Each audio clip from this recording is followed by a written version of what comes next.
Dear viewers, अस्सलाम वालेकुम। मैं हूं डॉक्टर अनवार चौधरी और आप देख रहे हैं डॉक्टर अनवार होम्योपैथी।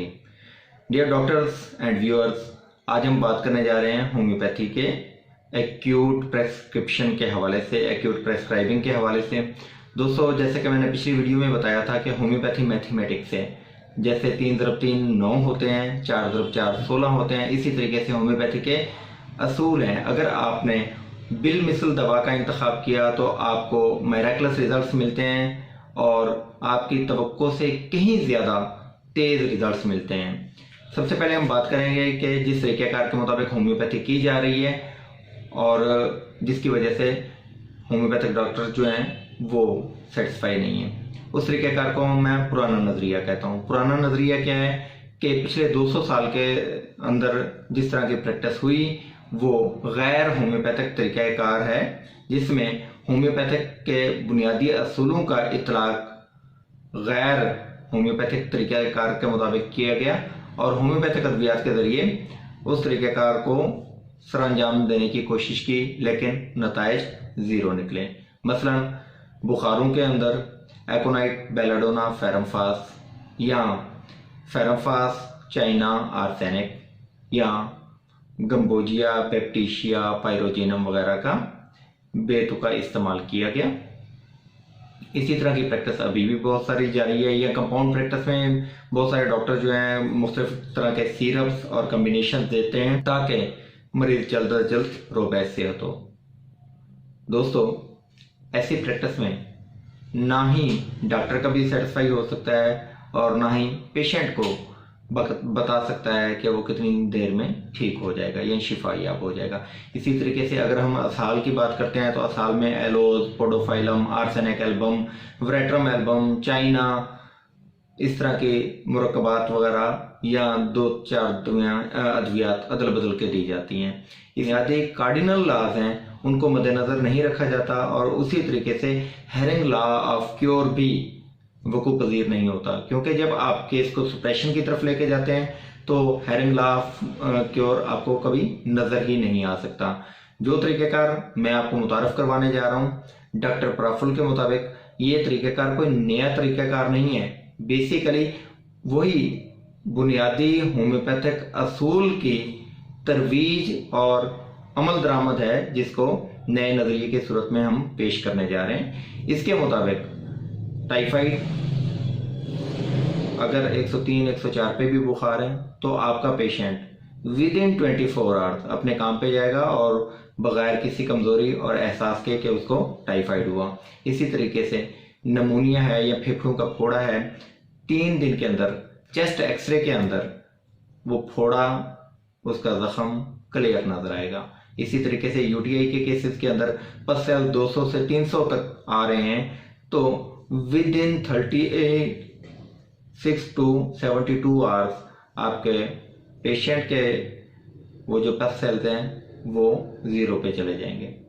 तो जो नॉन होम्योपैथिक अप्रोच है जिस पे अभी 200 साल से अमल होता आ रहा है और अभी भी नए दोस्त अहबाब उसी के ऊपर अमल दरामद करने की कोशिश करते हैं और फिर मायूस होते हैं, परेशान होते हैं कि यार एक्यूट केसेस में कोई सिरा हाथ नहीं आ रहा।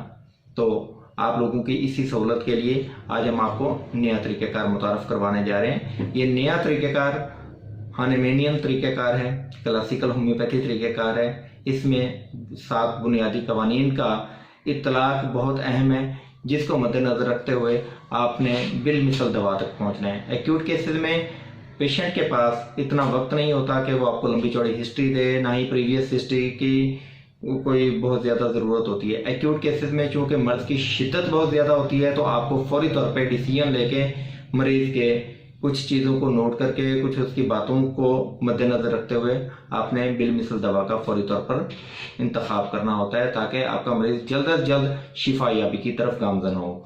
अगर आप इसमें नाकाम हो जाते हैं तो इसका मतलब है कि वो पेशेंट आपसे गया।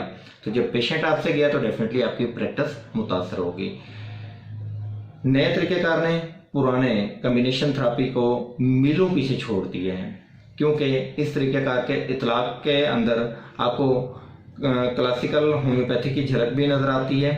आप सिंगल रेमेडी और सिंगल डोज से एक्यूट केसेस को ट्रीट करने के काबिल हो जाते हैं। आप हाईली कॉन्फिडेंट होते हैं, आप अपने पेशेंट को बता सकते हैं कि इस डोज के बाद आपके साथ क्या होगा, किस तरह के सिम्टम्स आपको नजर आएंगी या आपको महसूस होंगी, और कितनी देर में आपका बुखार, आपका जुकाम या आपके मोशन वगैरह ठीक हो जाएंगे।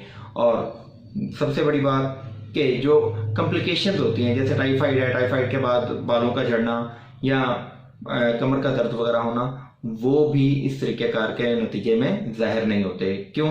क्योंकि आम लेवल पे पुराने तरीक़ेकार के मुताबिक जब आप मुख्तलिफ अद्वियात को बार बार रिपीट कर रहे होते हैं तो वो केस को सुप्रेस कर देती हैं। नतीजतन जो हैरंगला है वो भी नज़र नहीं आता, और सुप्रेशन की वजह से पेशेंट वीकनेस की तरफ जाता है, उसका इम्यून सिस्टम जो है वो डिस्टर्ब होता है, क्रश होता है। जबकि जो नया तरीक़ेकार है, इस नए तरीक़ेकार के मुताबिक आप सिंगल रेमडी, सिंगल डोज देते हैं, तो आप बेसिकली होम्योपैथी के बुनियादी असूल का इतलाक करते हैं, कि जिसका मतलब है कि हमने वाइटल फोर्स को तहरीक देनी है और इस काबिल बनाना है कि वो ऑटो हील करे और मर्ज के खिलाफ अपने कुव्वत मुदाफ़त को मज़ीद बेहतर बनाकर मर्ज का कला कमा करें।